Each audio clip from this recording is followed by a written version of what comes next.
In the just ended 2020 general elections, 27 political parties presented candidates. The number, which include the two major parties, the governing New Patriotic Party (NPP) and the opposition National Democratic Congress (NDC), had some parties presenting presidential and parliamentary candidates. 9 out of the minority parties made it to the ballot sheet. They include the new entrant Ghana Union Movement (GUM), founded by Christian Kwabena Andrews, popularly referred to as Osofo Trabosom; the Ghana Freedom Party, led by Madam Ekia-Donko; the CPP, led by Ivor Kwabena Greenstreet, amongst others. Going into the polls, pre-election surveys predicted the leader of the Ghana Union Movement to be the third force party after the two main parties. Reverend Trabosom's hopes of winning the elections by 65% were dashed as he obtained 105,548, representing 0.80% out of the 13,432,857. Data from the Electoral Commission shows the Progressive People's Party (PPP) in 2016, led by its founder Dr. Papa Kwesi Indium, became the third force with 104,741, which represented 1% of the total votes. Surprisingly, the party, led by its first female candidate, Bridget Jobenuku, managed to get 6,849, representing 0.052% of the total vote cast. Many analysts believe the poor performance of the PPP was because its founder was not seen in any of the campaign going into the elections. People have realized, the two big parties, like I said in one of my speeches, are two sides of the same coin. The shine of the coin only depends on where you stand.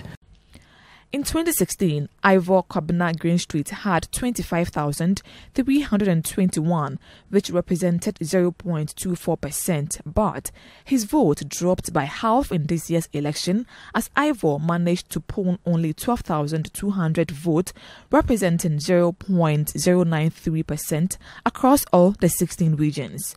For the CPP's Ivor Kwabena Greenstreet, many found him to be comical as going into the elections, his famous electric shock statement became a slogan for the CPP.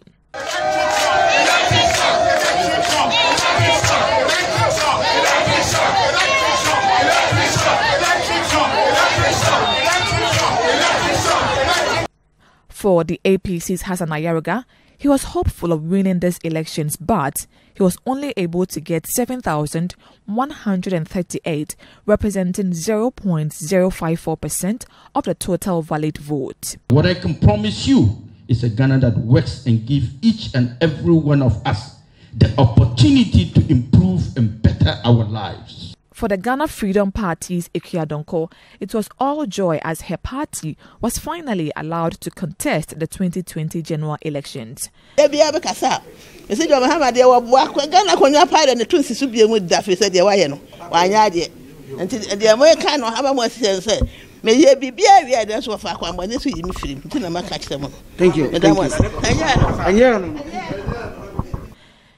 For the former First Lady Nana Akufo-Addo's National Democratic Party, the demise of her husband would have won her some sympathy votes, but that wasn't the case as she pulled 6,544, representing 0.050% of total vote in this year's election against her 2016 figure of 16,533, which represented 0.15%.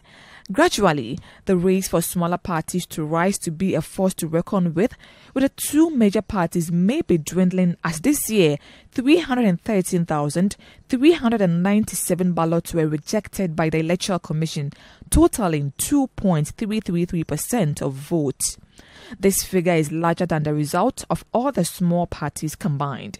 The 9 other political parties and the independent candidates polled together 175,691 votes, representing 1.339%.